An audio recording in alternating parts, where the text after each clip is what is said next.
Munting hakbang para sa kalikasan. Ano kaya yun?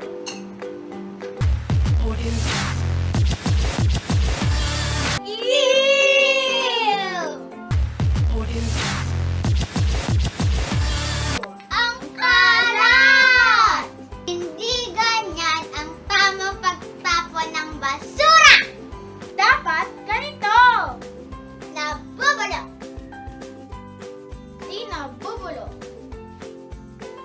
Nabubulok! Hindi nabubulok! Tama mga bata, mahalaga ang waste segregation o paghiwalay sa mga basurang nabubulok at di nabubulok. Ano nga ba ang halimbawa ng mga basurang nabubulok?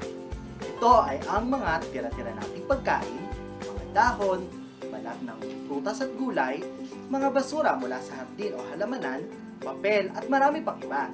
Ang mga nabubulok na basurang ito ay pwede nating pampataba sa lupa.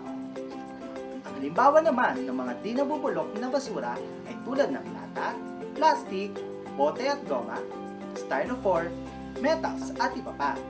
Ang mga ganitong klaseng naman ay maaari pang i-recycle, ibenta o gamitin muli kung kinakailangan.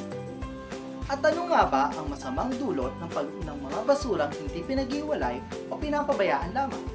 Pwede tayong makakuha ng mga sakit mula sa mga basurang ito. May mga kemikal tulad ng azogue at cyanide na kung itatapon na lamang natin ay makakasama sa kalusugan at pati na rin sa kapaligiran. Kaya mga bata, habang maaga, matuto tayo sa tamang paghiwalay at pagtatapon ng basura. Tamang paghiwalay ng basura.